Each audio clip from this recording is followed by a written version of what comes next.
සාදරයෙන් පිළිගන්නවා අද සියලුම දෙනාම වෙනදා වගේම Krishan movie review YouTube channel එකට. ඔන්න ඉතින් අද මම ඔයාලට අරගෙන ආවේ 2025 අලුතෙන්ම රිලීස් වුණු අති සුපිරි ගණයේ චිත්‍රපටයක්. ඉතින් චිත්‍රපටයේ කතාව වෙන්නේ මෙහෙමයි. ඩොක්ටර් කාසි කියලා වෛද්‍යවරයෙක් ඉන්නවා. ඉතින් මේ වෛද්‍යවරයා හිටියටම අතුරුදහන් වෙනවා. ඉතින් පොලිසියට ඇවිල්ලා මෙයාගේ අම්මයි තාත්තයි පැමිණිලි කරනවා අපේ පුතා අතුරුදහන් කියලා. ඉතින් ඊට පස්සේ පොලිසියෙන් පරීක්ෂණ කරනවා මේ ඩොක්ටර් කාසිව හොයන්න. ඉතින් ඊට පස්සේ අපි බලමු මේ ඩොක්ටර් කාසිට මොකද්ද උනේ? මෙයා මොනවද කරලා තියෙන්නේ? මෙයාව කවුරු හරි මරලාද? මොකක් වෙලාද මෙයා අතුරුදහන් වෙලා තියෙන්නේ?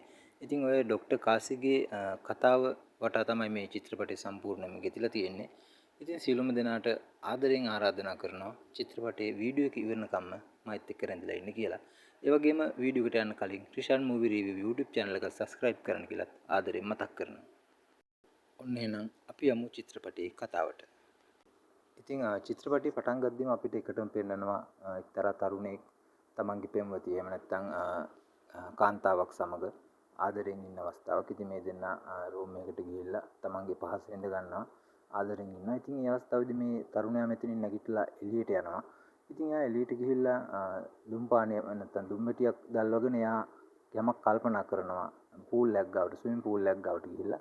ඉතින් මෙයා මේ විදිහට මේ නාන තටාකේ ගාව ඉන්නකොට මෙයාගේ පිටිපස්සෙන් එනවා එක්තරා පුද්ගලයෙක්. ඒතර මේ පුද්ගලයා කවුද කියලා පෙන්වන්නේ නැහැ. ඉතින් එයා ගහන පාරකින් ඔලුවට ගහන පාරකින් මේ පුද්ගලයා වැටෙනවා වතුරට. ඉතින් එතනින් තමයි චිත්‍රපටය පටන් ගන්න.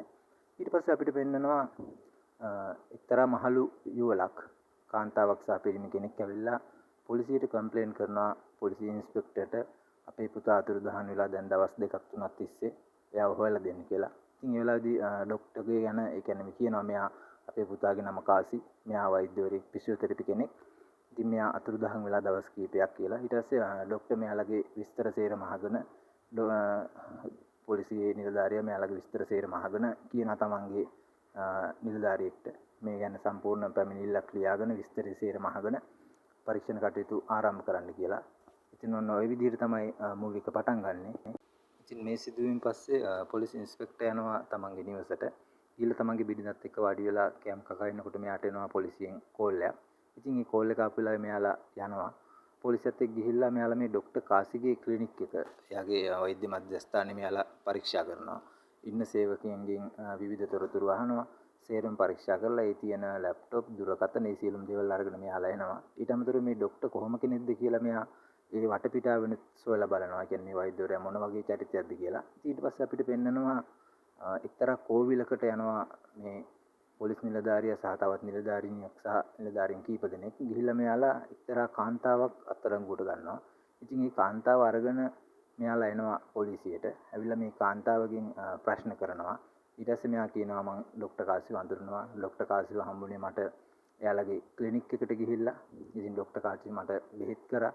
ඒ වගේම මගේ දරුවගේ ආබාධයක් ඇති වුණා කාසියක් ගිලිලා. ඉතින් ඒ වෙලාවේදී ડોක්ටර් කාසි මට ගොඩක් උදව් කරා. ડોක්ටර් කාසි තමයි මේ දරුවට ගිලිච්ච ඒ කාසිය අයින් කරලා දරුවාගේ ජීවිතේ බේරලා දුන්නේ කියලා. ඉතින් ඔන්න ඔය විදිහට මේ අත්අඩංගුවට ගත්ත කාන්තාව එයා දන්න විස්තර සේරම කියනවා මේ පොලිසියට. ඉතින් ඊට පස්සේ පොලිසියෙන් අහනවා ඔයා කොහොමද ડોක්ටර් කාසි කියන්නේ මේ තරම් ඔයාට සමීපුනේ කොහොමද? ඔයාට මොනවද කියන්න තියෙන තව විස්තර කියලා. ඉතින් ඒ වෙලාවේදී කියනවා ડોක්ටර් කාසි මට උදව් කරා. ඒ වගේම මගේ දරුවා ඉපදෙනකොටම ආබාධ සහිත දරුවෙක්. එයා විශේෂ අවශ්‍යතා සහිත දරුවෙක්. ඉතින් මේ ડોක්ටර් කාසි අපිට එකතු කරලා දුන්නා වෛද්‍යවරයෙක්ට හම්බ වෙන්න යන්න.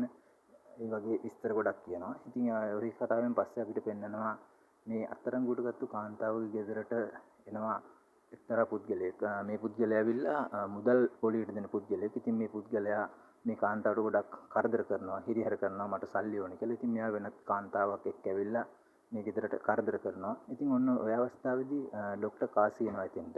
ડોක්ටර් කාසි ආවම ડોක්ටර් කාසි දකිනවා මෙතන ප්‍රශ්නයක් කියලා. ඉතින් ඒ වෙලාවේ මේ මීනාච්චි තමයි මේ කාන්තාවගේ නම. ඉතින් මීනාච්චිගේ ගෙදරට ඇවිල්ලා ඉන්නේ සල්ලි මුදල් පොලියට දෙන පුද්ගලයාගේ ගෝලියෝ සියලුම දෙනාට මේ ડોක්ටර් පහර දෙනවා. ඒ වගේම මේ පුද්ගලයාටත් පහර දෙනවා මුදල් පොලියට දෙන කෙනාටත්. ඉතින් මේ කට්ටියට හොඳටම ගහලා මේ ડોක්ටර් කාසි මේ සේරම කට්ටියව එලවලා දානවා. ඊට පස්සේ මෙයා කියනවා මීනාච්චි ලක්ෂ 2ක් අරන් තියෙන්නේ. ඒ ලක්ෂ 2 මම දෙන්නම්. ආයි මේ ගෙදරට ප්‍රශ්න දාන්න. උඹලා එන්න එපා කියලා හොඳටම ගහලා මේ කට්ටිය එලවලා දානවා. ඉතින් ඔන්න ඔය සිදුවීම් පස්සේ අපිට පෙන්නනවා ඩොක්ටර් කාසිගේ යාළුවෝ 4 දෙනෙක් ඉන්නවා. ඉතින් මේ යාළුවෝ 4 දෙනා හොයාගෙන යනවා පොලිසියෙන්. පොලිසියෙන් ගිහිල්ලා අහනවා ඔයාලා මොනවා හරි ප්‍රශ්න තිබ්බා කියලා දන්නවා ඩොක්ටර් කාසිට නැත්නම් කාත් එක්ක හරි මොකක් හරි ගැටලුවක් තිබ්බද මුදල් සම්බන්ධ ගැටලු තිබ්බද කියලා.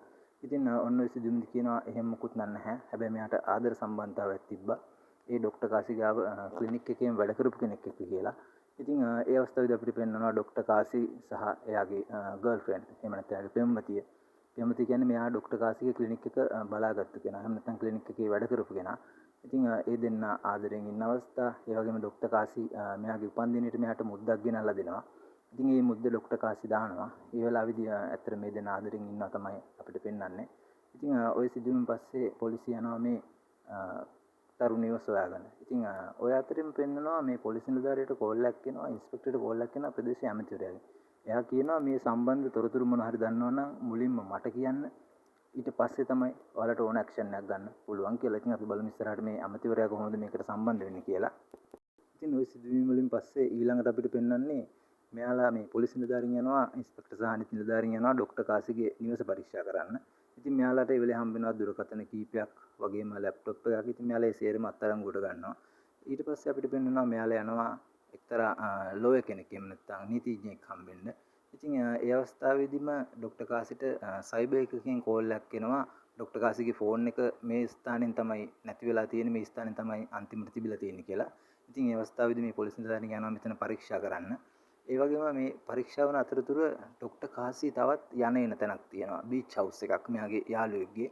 ඉතින් මෙයාලා මේ බීච් හවුස් එකටත් ගිහිල්ලා බලනවා ඒ තොරතුරු අහලා බීච් හවුස් එකේ මුරකාරයාගෙන්. හැබැයි යාත් ලොකු විස්තරයක් මොකුත් දන්නේ නැහැ. ඒ වගේම ඩොක්ටර් කාසිගේ ලැප්ටොප් සහ දුරකථන වලින් ගත්ත එයාගේ සමාජ මාධ්‍ය ජාලාවල ඉන්න සියලුම විස්තර, සියලුම තොරතුරු මෙයාලා ගන්නවා. ඊට පස්සේ මෙයාලා එක්තරා තරුණයක් එතනින් අඳුර ගන්නවා. අඳුරගෙන මෙයාලා ඒ තරුණියකින් ගිහිල්ලා අහනවා ගෙදරට ගිහිල්ලා පරීක්ෂණ කටයුතු කරනවා මෙයා කොහොමද මෙයාව අඳුරන්නේ කියලා. ඊට පස්සේ මෙයා කියනවා මම ඩොක්ටර් කාසිව අඳුරගත්ත ජිම් එකේදී මගේ අතට ප්‍රශ්නයක් වෙලා ඩොක්ටර් කාසි මට ඒ අවස්ථාවේදී උදව් කරා. ඉතින් ඊට පස්සේ මම එයාගේ ක්ලිනික් එකට ගියා.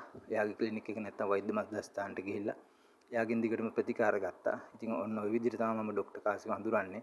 එයාව හොයලා දෙන්නේ එයා හොඳ කෙනෙක්. ඊට වැඩිය ලොකු සම්බන්ධයක් මගෙත් එක්ක යාට තිබිලා නැහැ කියලා. ඉතින් ඔන්න ඔය වෙද්දී පොලිසියෙන් කල්පනා කරනවා දැන් මේ ඩොක්ටර් කාසිට මොකද්ද වුනේ? මෙයා කොහෙද ඉන්නේ?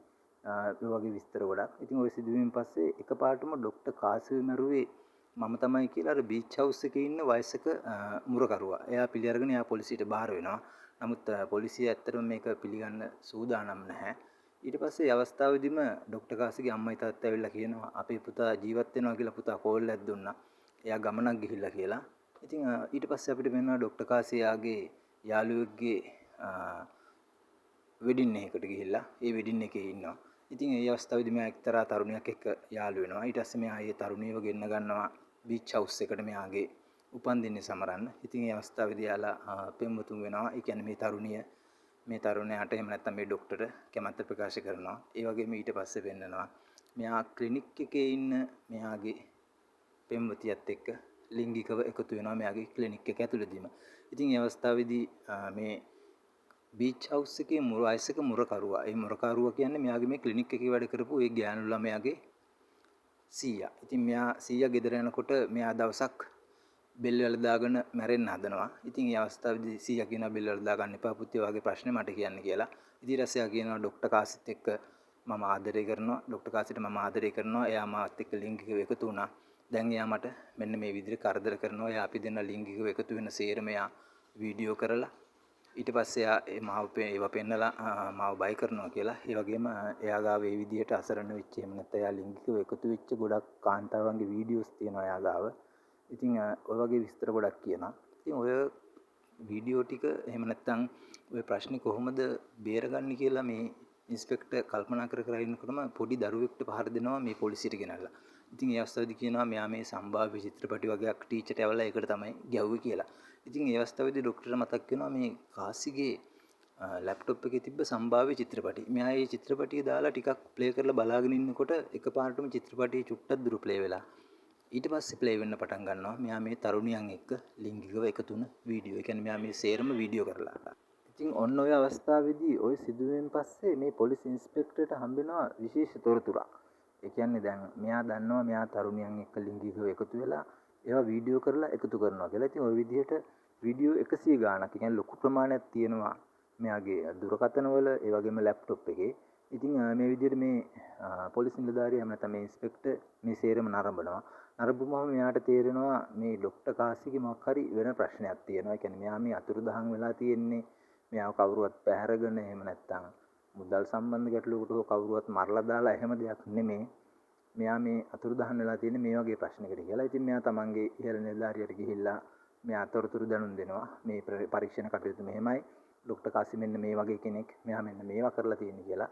ඉතින් ඒ අවස්ථාවේදී මෙයාලා හොයලා බලනවා මේ තරුණියන් ගැන විස්තර. ඉතින් ඇත්තටම මෙයාලා තරුණියන් කීප දෙනෙක් එක්කම කතා කරනවා. ඒ කතා කරලා බලද්දී මෙයාලට තේරෙනවා මේ හැමෝම මේ ડોක්ටර් කාසි මම කසාද බඳිනවා ඔයාව සහ මේ කට්ටිය විවිධ දුර්වලතා අඳුරගෙන මේ කට්ටියව මේ විදියට එයාගේ තැනට ගෙනල්ලා මේ දූෂණයට ලක් කරලා මෙයා මේ විදියට මේ වීඩියෝ කරලා තියාගෙන මේ විදිහේ දේවල් එයාලව නැත්තම් බ්ලැක්මේල් කරනවා සල්ලි ඉල්ලනවා ඒ වගේ දේවල්. ඉතින් ඔය අවස්ථාවේදී මීඩියාවලත් යනවා මෙයාගේ විස්තරේ. ඉතින් ඒ අවස්ථාවේදී අතරම ડોක්ටර් කාසිගේ අම්මයි තාත්තයි කියනවා මගේ පුතා එහෙම කෙනෙක් නෙමෙයි, මගේ පුතා එහෙම කරන්නේ නැහැ කියලා. මොකද මෙයාලා මේ නිවුස් එක දකිනවා. ඒ අවස්ථාවේදී අහල පහල කට්ටිය ඇවිල්ලා මෙයාලට ගල් ගහනවා, මෙයාලට කරදර කරනවා, පුතාව දෙන්න, පුතාව මරලා දානවා කියලා විවිධ තර්ජන කරනවා. ඉතින් ඔය සිදුවීම් පස්සේ අපිට පෙන්වනවා ડોක්ටර් කාසි මේ ප්‍රියා කියන තරුණියත් එක්ක මේ විදිහටම ලිංගිකව එකතු වෙනවා. ඉතින් ඒ වෙලාවේදී ආ පොලිසියට කියනවා මෙයා මගේ දුර්වලතෙන් අඳුරගෙන මාව කසාද බඳිනවා කියලා. මට පොරොන්දු දීලා මගෙත් එක්ක ලිංගිකව එකතු වුණා, මට ආදරය කරා. ඊට පස්සේ මම මෙයාව හොයන්න ගියාට පස්සේ එහෙම නැත්නම් මගේ රත්තරන් බඩු ගස් තියලා තමයි මෙයාට සල්ලි දුන්නේ. ඒවා බේරලා දෙන්න කියලා සහ ඒ සල්ලි ඉල්ලනකොට මෙයා මේ වීඩියෝ පෙන්නලා මගෙන් තවත් සල්ලි ඉල්ලුවා. එහෙම නැත්නම් මාව බ්ලැක්මේල් කරා කියලා. ඉතින් ඔය අවස්ථාවේදී මේ වගේම මේ ડોක්ටර් කාසිගෙන් අසාධාරණට ලක් වුණු නිවසකට යනවා මේ පොලිස් නිලධාරීන්. ඉතින් ඒ වෙලාවේදී ඇත්තට මේ ගෙදර කාන්තාවත් මේ ડોක්ටර් කාසිට මේ විදිහටම අහු වෙලා. ඉතින් ඇත්තට මෙයා ජීවිතක්ෂයටපත් වෙලා එහෙම නැත්නම් සියදිවි හානි කරගෙන. ඒ අවස්ථාවේදී එයාගේ දුරකථනය දෙනවා මේ පොලිසියට මේ එයාගේ සැමියා. ඉතින් ඒ වෙලාවේදීම මේ පොලිස් නිලධාරියට කෝල් එකක් එනවා අර ඇමතිවරයාගෙන්. ඇත්තට ඇමතිවරයා මේ ප්‍රශ්නේදී ගොඩක් කලබල වෙලා ඉන්නේ. ඉතින් ඇමතිවරයා කියනවා මට මේ තොරතුරු සේරම දැනුම් දෙන්න කියලා.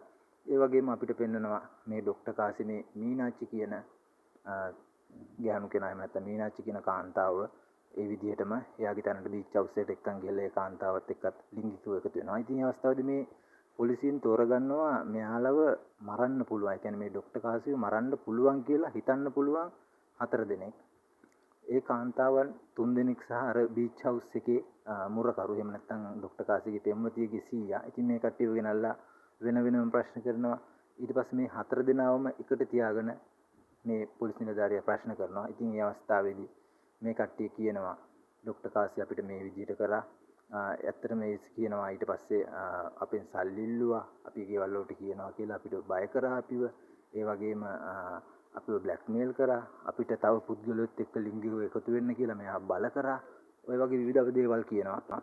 ඉතින් ওই සිදුවීම් ඉවසන්න බැරිම තැනම අපි මෙයාව මරනවා කියලා තීරණය කරලා අපි කට්ටියම එකතු වෙලා මෙයාට බොරුවක් කියලා මෙයා බීච් හවුස් එකට ගෙනල්ලා එයා පානි කරපු ඒ අරක්කු එකට එයාට වහදාලා එයාව අප්‍රාණික කරලා ඊට පස්සේ එයාට පහර දීලා මරන්න හදුවා කියලා තමයි මෙයාලා කියන්නේ.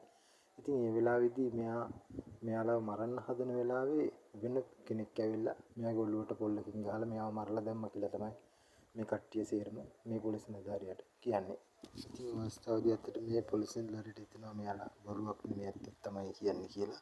ඉතින් ඒත් එක්කම අපිට පෙන්වන ඊළඟ සිදුවීමේදී මේ පොලිස් නිලධාරියා සහ එයාගේ පිරිස ගිහිල්ලා අර ඇමතිවරයාව මේ ડોක්ටර්ගේ මරණය සම්බන්ධයෙන් අත්අඩංගුවට ගන්නවා. ඉතින් අර මෙයාට හම්බුණු දුරකථනයේ රෙකෝඩින් එකේ තියෙනවා මේ ඇමතිවරයා ගාවට ගිහිල්ලා ඒ ගෑනු කට්ටියට නැත්නම් ඒ කාන්තාවන්ට ඇමතිවරයාත් එක්ක ලිංගිකව බලෙන් හැසිරෙන්න කියලා ඒ කට්ටියව බ්ලැක්මේල් කරනවා කියලා. ඉතින් මේ අවස්ථාවේදී ආයෙ පෙන්නනවා මේ පොලිස් ඉන්ස්පෙක්ටර්ගේ දුව පොලිස් ඉන්ස්පෙක්ටර් එක්ක සිදුවීමක් කියනවා. ඇත්තට මේ පොලිස් ඉන්ස්පෙක්ටර්ගේ දුවත් මේ ડોක්ටර් කාසිට අහු වෙලා එයාවත් මේ විදිහටම රෙකෝඩින් කරලා තමයි එයාවත් බ්ලැක්මේල් කරලා තියෙනවා. ඉතින් මේ අවස්ථාවේදී පොලිස් ඉන්ස්පෙක්ටර් තමයි ඇත්තටම මේ ડોක්ටර් කාසිව මරලා තියෙන්නේ. ඉතින් අපිට පෙන්වනවා මුලින් පටන් ගත්තු අවස්ථාවේ චිත්‍රපටයේ පටන් ගැනීමේදී අවසානයේ අපිට පෙන්වනවා මේ ડોක්ටර් කාසිව මරපු මේ පුද්ගලයා එයාගේ මාස් එක අයින් කරනවා. ඉතින් ඒ වෙලාවේදී ඇත්තටම පෙන්වනවා මේ ඩොක්ටර් කාසිව ඇත්තටම මරලා තියෙන්නේ මේ පොලිස් ඉන්ස්පෙක්ටර් කියලා. ඉතින් ඔන්න ඒ විදිහට තමයි මේ චිත්‍රපටයේ කතාව අවසන් වෙන්නේ. අනිත් දවසක මේ වගේ ලස්සන වීඩියෝ එකකින් හම්බ වෙමු. සුබ දවසක් සියලුම දෙනාට.